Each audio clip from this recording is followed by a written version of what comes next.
Hello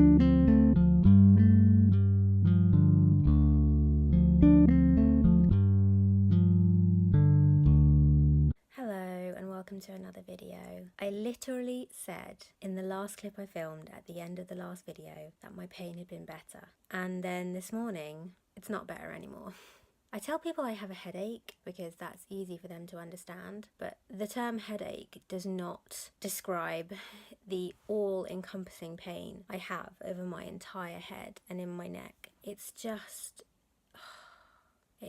well, I was going to say excruciating. It's not excruciating as long as I don't move or look at a screen or expose myself to any light. As long as I don't do those things, it's not excruciating. It's at a manageable level. But I can't go through days at a time when I can't do any of those things. Not just because it would drive me crazy, because it would be really, really mind-numbingly boring, but also because I have stuff to do. You know, I have to go to appointments, I have to send emails, I have to order medication, I have to try and figure out what's going on with all my different health stuff. And I know that I need to listen to my body and I need to rest, but my body can't rest. I can't sleep. It's driving me mental. I can't get to sleep, I can't stay asleep, and if I wake up, I can't get back to sleep. So really, being in bed is just some weird form of torture. I think I'm maybe ranting now. I really need to try and sort out what is going on in my head, because I can't keep going on like this. But I don't know who to ask. Should I ask my Lyme doctor? Should I ask my GP? Probably should ask both, but they'll definitely have differing opinions about what I should do. And I don't have the energy or mental capacity at the moment to work out which is the right choice for me. It's very complicated, this chronic illness life. It's very, very complicated.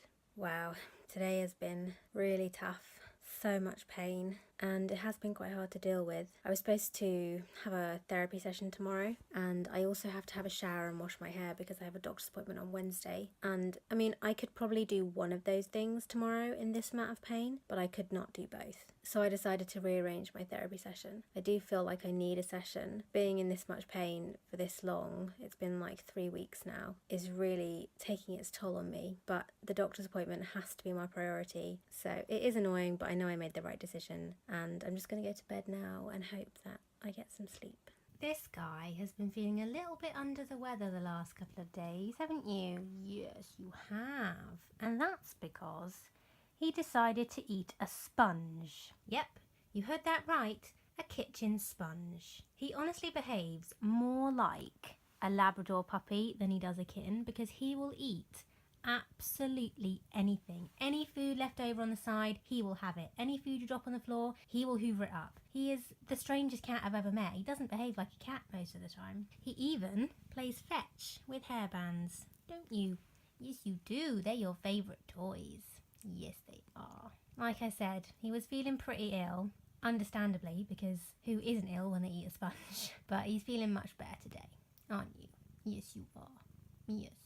I'm going to be honest, I can think of very few things I want to do less than go to my doctor's appointment today. My pain is back, and it's bad. I don't think it's quite as bad as it was on Monday. Yeah, it was Monday. But it's significant. I'm not sure I've ever been to an appointment when I've been in this much pain before. Usually I would cancel, but GP appointments are extremely hard to come by, and I really want to go to this appointment and get a prescription for new POTS medication. I honestly think I've been talking about this for like 6 months now, and finally it's within touching distance, and I'm so ready. I am so ready to be on that medication. I can't even tell you. So I don't want to do it, but I've got to do it. That phrase pretty much sums up life with chronic illness. All I can do is hope that I don't have to wait for as long as I did last time, because I think I might either throw up or pass out. If I did that, I'd probably get seen quicker, but I still don't want that to happen. Back at my least favourite place, back at the doctor's. Someone was just looking at me because I was filming. My dad's just gone in again to see how long I have to wait. I think if I have to wait anything less than an hour, it's going to be a win. I'm really going to stay in this car as long as possible. I've got like a pillow, so it'll make waiting easier, and I can put my legs up and stuff, so my POTS hopefully won't get as bad as it did last time. Gotta do what you gotta do. Okay, so it's Thursday evening now, the day after my doctor's appointment. I really needed some time to kind of wrap my head around what went on in that appointment. As you can probably tell from my body language, It wasn't very positive. So the saga of Rosin trying to get adequate POTS medication continues. If you didn't watch the video about my last doctor's appointment, basically the medication that my cardiologist suggested didn't really make any sense to my GP. It actually had the opposite effect of what we want. So she emailed him saying, I'm not really sure why you prescribed this medication, I just wanted to check. And yesterday in the appointment, my doctor told me that he'd emailed her back and said, oh yeah, I made a mistake. I shouldn't have said that medication. I meant ivabradine, which is, as some of you may know if you have POTS, a common medication to try. So I was like, okay, that's great. You know, that's really good that we checked. But it turns out that my GP can't prescribe ivabradine. In the UK, medications are put into 3 categories: green, amber and red. Red medications can only be prescribed in the hospital environment. Amber medications have to be prescribed by a specialist, but then can be carried on by your GP. And green medications can be prescribed by any doctor. Ivabradine is an amber medication, so it has to be prescribed by my cardiologist before my GP can continue it if it suits me. She was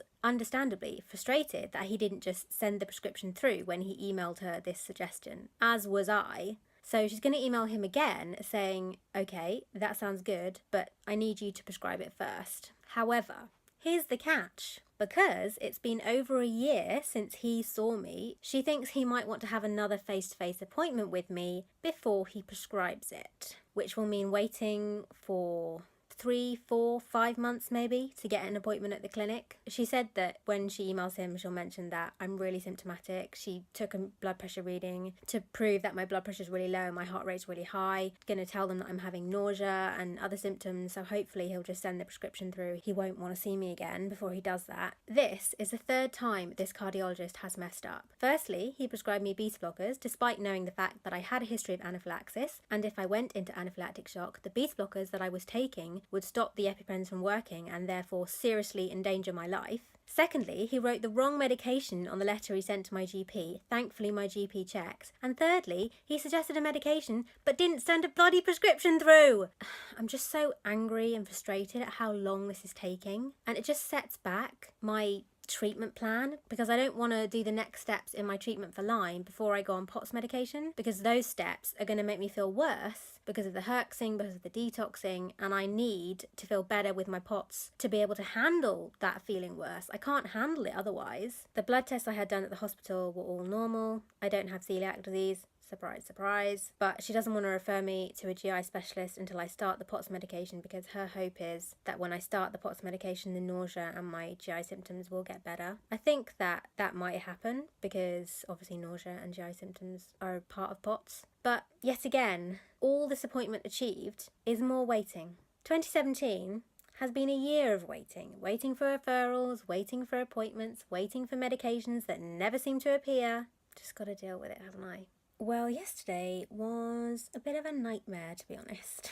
I had a shower and washed my hair in the morning because we were having family over in the afternoon, and I didn't feel too bad afterwards, so I was like, this is really good. But then it's the same old story. As the day went on, my pain just got worse and worse and worse in my face, and I was like, oh my god, how am I going to sit downstairs and hold a conversation? I don't think this is going to go very well. It started off okay because my parents were kind of in the room too, and so I could just like nod and say in the right places. I didn't really have to be very vocal. And then my parents went downstairs to make dinner, and I was like trying to process what was being said to me and like form an answer, but my brain just wouldn't let me because all I could think was, oh my god, I'm in so much pain. Oh my god, I'm in so much pain. Oh my god, I'm in so much pain. And then my mum came upstairs to say that dinner was ready, so everyone sort of could go down and sit in the kitchen, and obviously I have mine in my room. And she looked at me and she was like, because apparently my face was grey, and she was like, are you okay? I was like, no, I'm not. So I kind of staggered upstairs and just like lay down. And I was really worried that today I was going to have loads of payback from doing that yesterday when I really shouldn't have done. I should have just stayed in bed. But I didn't. So that's really good. Today hasn't been that bad at all. I just feel, I guess, frustrated that I felt so bad yesterday when my family were here, and it was relatives who I haven't seen for over a year, because last time they were in England, they live in Canada. The last time they were in England, I was at Breakspear having my IV treatment this time last year almost. Wow, that's crazy to think about. So I really hate the fact that I couldn't be more present, I guess. And I think my GP appointment on Wednesday has honestly really affected me. Not so much physically, although of course physically it did affect me, but mentally also, because I really thought I was going to get medication on Wednesday. I really, really thought I was going to. But despite feeling crushed and disappointed and frustrated, I'm going to go and watch Strictly Come Dancing now, because Strictly Come Dancing is basically pure joy in TV form, and that is what I need right now. End of another week. I'm pretty glad this week is over, I'm not gonna lie. It's been a tough one. The doctor's appointment on Wednesday was not good.